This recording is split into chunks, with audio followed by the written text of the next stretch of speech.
L'heure est grave. Ces prophètes prophétisent sur la mort d'Alassane Ouattara. Actuellement, c'est gâté. Regardons la vidéo.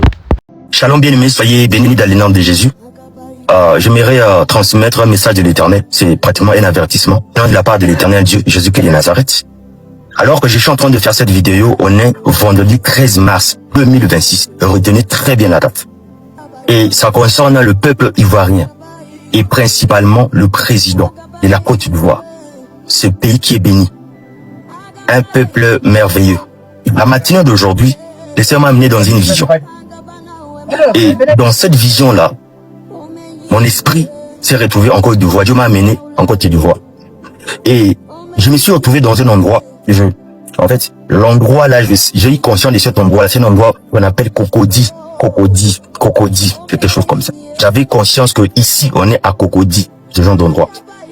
Arrivé à cet endroit-là, j'étais en train de voir comme une espèce d'estrade, comme une espèce de tribune. Et sur cette tribune-là, je voyais tous les ministres étaient là. Alors, la manière dont je le voyais, ils n'étaient pas en face, mais je les voyais des côtés. Ils étaient alignés tous là. Ils ont fait deux lignes. Je voyais le président de la Côte d'Ivoire, Alassane Ouattara. Il était au milieu et de part et d'autre, à sa gauche, à sa droite, il y avait des ministres qui étaient alignés. Ils étaient tous habillés en veste. C'était comme une espèce de cérémonie officielle. Mais c'est dans cet endroit-là qu'on appelle Cocody, quelque chose comme ça. Et alors que j'étais en train de regarder dans cette vision-là, j'ai vu, si pas à côté du président, mais la deuxième personne à côté du président, j'ai vu un monsieur s'élever. Et il va parler à l'oreille du président. Il était derrière lui. Le président lui tend l'oreille et il chuchote quelque chose. Ensuite, il se rassoit. Je vois encore pour la deuxième fois le même monsieur. Il s'élève maintenant, il s'accroupit devant le président. Et le président lui souffle quelque chose. Maintenant, la manière dont je suis en train de voir dans cette vision-là, parce que dans l'esprit, on voit tout. J'ai vu cet homme-là qui chuchotait à l'oreille du président Ouattara. Il était quelqu'un du même sang que lui. Ils avaient le même sang, c'est ça que je voyais. En tout cas, dans cette vision-là, c'est comme ça que je voyais. Il avait le même sang que le président de la République. Je ne sais pas déterminer si c'est son frère ou si son fils. Mais en tout cas, cet homme-là était à côté de lui, mais ils avaient le même sang. Et cet homme-là, il est membre de son gouvernement, parce qu'il y avait que des gens du gouvernement, des ministres. C'est un ministre, mais je l'ai vu, il a le même sang que le président de la République, que le président Alassane Ouattara. La scène s'est passée à ma gauche. Et à ma droite, directement, je voyais le image simultanément. Je sais pas comment vous expliquer, mais c'est comme ça que je voyais. En même temps, à ma gauche, la scène là des tribunes et tout. Et à ma droite, je vois encore une autre scène. Je vois deux femmes. Ils avaient des drapeaux de la Côte d'Ivoire, à genoux, sur des pavés. Avec la tête touchée sur les pavés. Et elles étaient en train de pleurer. J'ai vu deux femmes en train de pleurer. Et j'étais derrière ces femmes-là, j'ai entendu des multitudes de cris, des pleurs, des angoisses. Ils pleuraient. Et pendant que j'étais en train de regarder, le Saint-Esprit ouvrait mes oreilles, je pouvais entendre c'est que ces deux femmes-là étaient devant en train de parler, à genoux, accroupis, en train de pleurer. Ils disaient ceci: Seigneur, viens à notre secours. Seigneur, viens à notre secours. Pendant que j'étais en train de prier, de pleurer, j'ai vu un trône au ciel. J'ai vu un trône. J'ai vu juste le bas du trône. À la droite du trône, j'ai vu comme quelqu'un assis. Mais à la bas du trône, je vois la prière là que ces deux femmes et d'autres multitudes faisaient, ça montait sur ce trône-là. Ça montait comme de devant, très violent. Ça soufflait, ça montait. Vous voyez ça? Je ne sais pas comment vous expliquer. Et le Saint-Esprit m'a fait comprendre que ce que tu vois, c'est le trône de l'Éternel et Dieu, Jésus-Christ de Nazareth. Les femmes là qui criaient, les deux là et d'autres multitudes que je ne voyais pas, les cris, bizarrement, le cri était fait contre les deux personnes là. Le président de la Côte d'Ivoire, Alassane Ouattara, et l'autre gars là que j'avais vu, qui avait le même sang que lui. En fait, ils étaient accusés devant Dieu, devant le trône de Dieu, et leur prière est montée devant le Seigneur. Et il s'est passé quelque chose. Pendant que moi, j'étais en train de voir cette scène-là. Ah, Seigneur Jésus. Le Saint-Esprit m'a fait, c'est comme s'il m'a communiqué la peine de ces deux dames-là et d'autres multitudes. Ce qui ressentait dans leur cœur directement aussi, moi aussi, je commençais à sentir cela dans mon cœur. C'était une peine que je ne peux pas décrire. Je ne sais pas comment vous le décrire. Une peine indescriptible. Si peut-être je peux un tout petit peu vous expliquer, c'est comme lorsqu'une mère perd son fils unique, qu'elle aimait de tout son cœur. Cette douleur-là, c'est comme ça que ces gens-là qui étaient à genoux me ressentaient. Et lorsque je voyais cette scène-là, le Saint-Esprit maintenant commence à m'expliquer. Le Saint-Esprit me dit ceci: ce que tu vois à ta droite, ça représente le peuple ivoirien. Mais c'est lui, par rapport à les prières, qui est arrivé sur mon trône. cris, des pleurs, des angoisses, des chagrins, des souffrances. Et j'ai senti cela. Et le Saint-Esprit me dit, les deux là que tu as vus, les présidents, Alassane Ouattara, et c'est un ministre, mais qui est le même son que lui. Mais les deux là, Dieu les appelle à la repentance. Le temps de la repentance est très court. Ils doivent racheter le temps le plus rapidement que possible pour la repentance.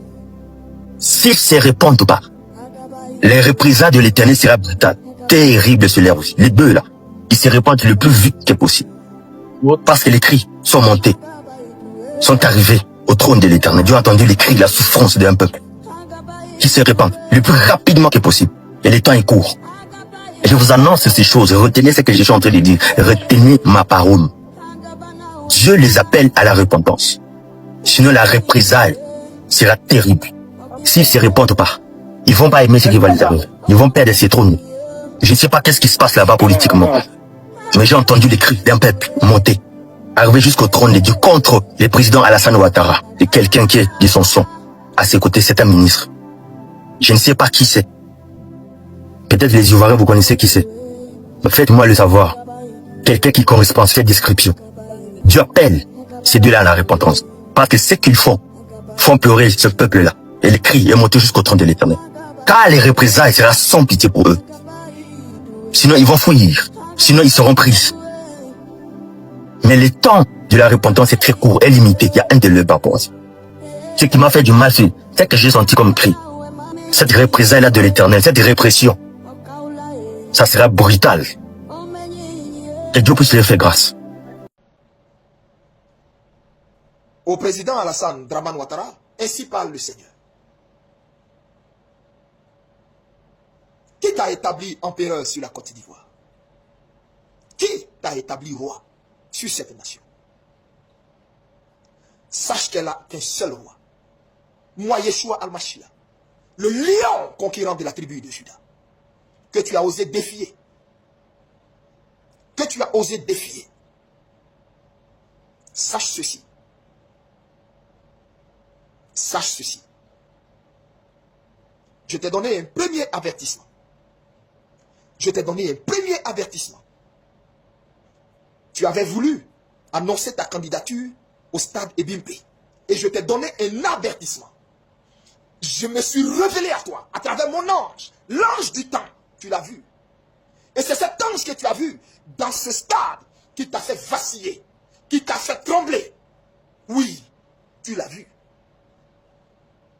Tu as été pris de frayeur, parce que tu l'as vu. Mais l'orgueil, l'orgueil te pousse à la faute extrême. Mais il fallait que cette pièce du puzzle s'accomplisse pour que maintenant j'enclenche ce que ma bouche a dit. Et cette pièce du puzzle était ton annonce en tant que candidat à l'élection présidentielle de cette année 2025. Sache que je l'ai dit et je le répète, il n'y aura pas d'élection.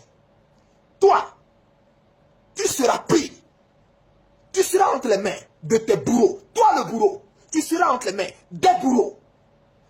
Je le répète, tu seras entre les mains des bourreaux. Tu seras pris. Ton épouse sera prise. Ton frère sera pris. Votre humiliation sera totale. Votre humiliation sera totale. Votre image fera le tour du monde. Et l'on te verra. Et tu auras uriné sur toi dans ton pantalon. Retiens cela, écris et garde-le. Parce que je le répète, tu urineras sur toi dans ton pantalon. Et l'image fera le tour du monde. Tu sauras ainsi que moi l'Éternel, j'ai parlé. Tu sauras que moi l'Éternel, j'ai parlé. Je ne dirai rien d'autre. Je ne te donnerai aucun indice. Je ne parlerai plus sur ta nation. Car moi l'Éternel que tu as défié en narguant ce peuple, moi l'Éternel, je me lève pour ce peuple. Et tu sauras qu'il n'y a de Dieu que moi l'Éternel. Tu sauras qu'il n'y a de roi que moi l'Éternel. Et qu'il n'y a que mon trône qui soit éternel. Tu sauras qu'il n'y a que mon trône qui soit éternel. Tu le sauras à tes dépens. Et je répète, j'enverrai contre toi. J'enverrai contre toi ma main. Et cette main te prendra. Tu seras pris.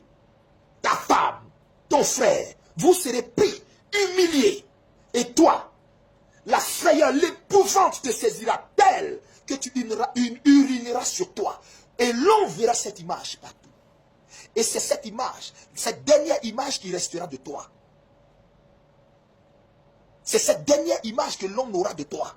Et l'on dira, cet homme que l'Éternel avait élevé est tombé si bas, tellement bas, qu'il est devenu la risée de tout un continent. Et j'effacerai ton nom du panthéon de l'histoire de cette nation. Au point où tu n'auras même pas de sépulcre dans cette nation. Ni toi, ni ta femme, ni tes frères, ni ta famille.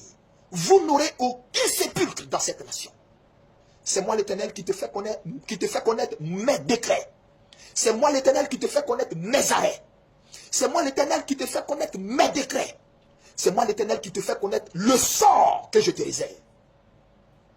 La lakai, anarneantakai, la luniantokaslak, l'irtanduria, baranda wahat, il miriantokai, yeswandur takandu fahi, yariantakai, yari, il nous cantu la souffrli, ça, tu sauras qu'il n'y a d'éternel que l'Éternel seul.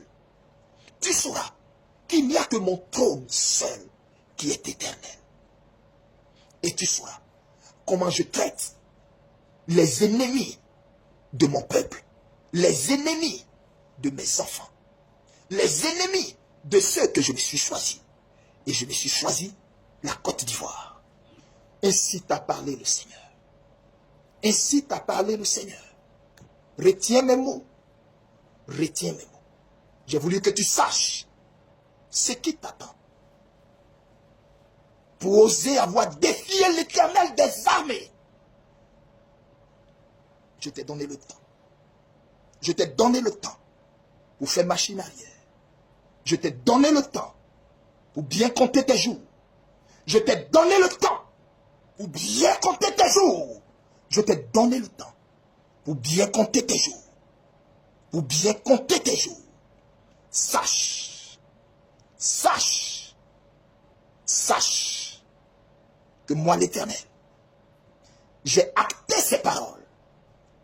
Elles descendent de ma souveraineté. Et ce que je te dis en ce jour est irréversible. Ton sort est irréversible. N'as-tu pas lu comment Pharaon a fini? N'as-tu pas lu ce que j'ai fait de Nebuchadnezzar? N'as-tu pas lu ce que je fais des orgueilleux à qui je donne le pouvoir, qui se prennent pour Dieu, qui croient avoir pouvoir de vie et de mort sur mes sujets? N'as-tu pas lu ce que j'ai fait de Pharaon? Comment j'ai endurci son cœur? Comment j'ai endurci son cœur jusqu'à le mener afin de le noyer dans la mer Rouge? Tu crois que qui te pousse à ce que tu fais?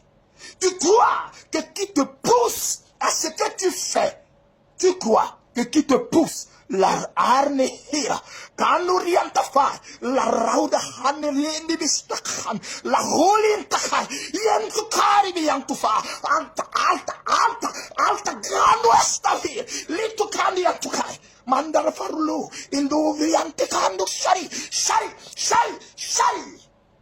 Tu crois que qui te pousse à ce que tu fais? Tu penses que qui t'a poussé à te présenter? C'est moi. Ce ne sont ni tes conseillers. Ce ne sont ni tes ministres. Ce ne sont ni tes ministres. Ce ne sont ni tes conseillers. C'est moi. C'est moi pour te juger. Pour faire de ton cas un exemple. Pour faire de ton cas un cas d'école. Pour faire de ton cas un cas d'école. Un cas qui restera dans les annales. Tel le cas de Pharaon est resté dans les annales. Tu sauras que j'ai eu l'alliance avec la Côte d'Ivoire. Là où tu as muselé ces prophètes. De sorte à ce qu'ils ont peur de parler. Là où tu as muselé son église. Corrompu son église. Par tes mains. Par tes enveloppes. par tes mallettes. Là où tu as mis dans cette église, tu as infiltré des agents de ton gouvernement, de ton groupe de renseignements généraux, où ils ont infiltré mon église. Sache que tu as poussé l'ignominie, le blasphème, tu l'as poussé à un niveau où moi l'Éternel, je suis entré en scène pour te juger, pour le sang de mes prophètes, pour le sang de ces prophètes que tu as emprisonnés, pour le sang de ces prophètes que tu as exilés, pour le sang de mes enfants que tu as laissés croupir en prison, dont d'autres sont morts, et pour ceux que tu as spoliés de leurs biens et de leurs maisons, je te ferai connaître le même sort. Tu n'auras aucun sépulcre dans cette nation. Tu n'auras aucun sépulcre dans cette nation. Tu n'auras aucun sépulcre dans cette nation. Et aucun chef d'État voudra qu'on associe son nom à toi. Retiens mes mots.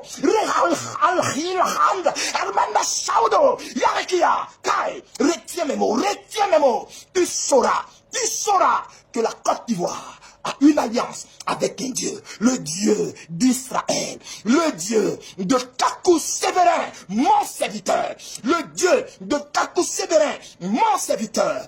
Oh, si mon serviteur vivait encore,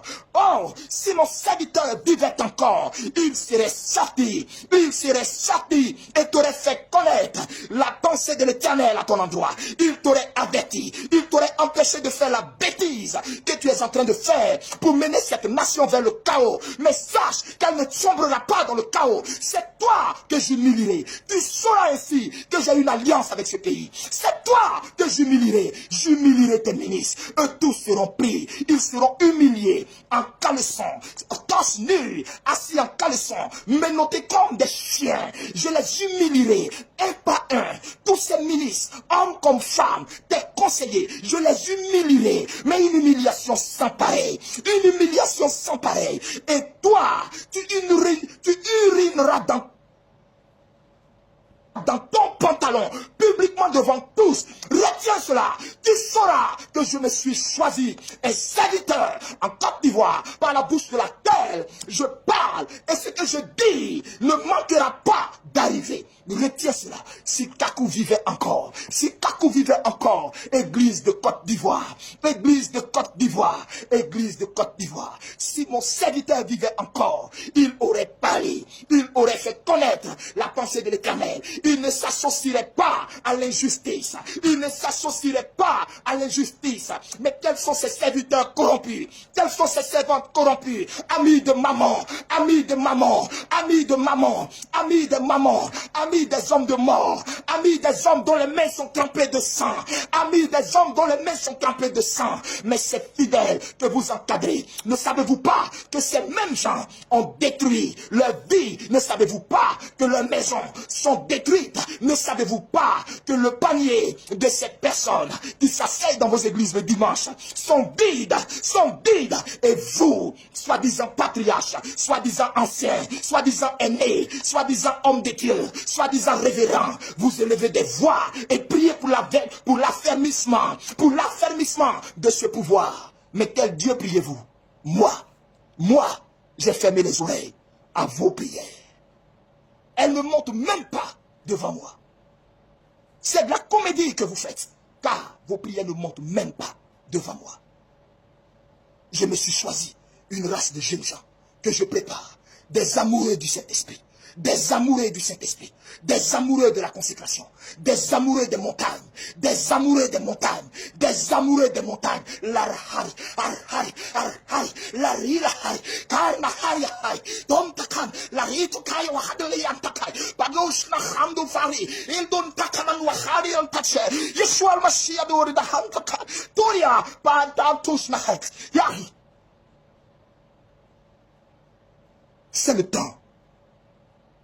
c'est le temps où mon jugement va s'exercer contre cette nation. Apprêtez-vous. Parce que vous qui êtes à ce pouvoir, vous n'en avez plus encore pour 5 mois. Non. Parole de l'Éternel.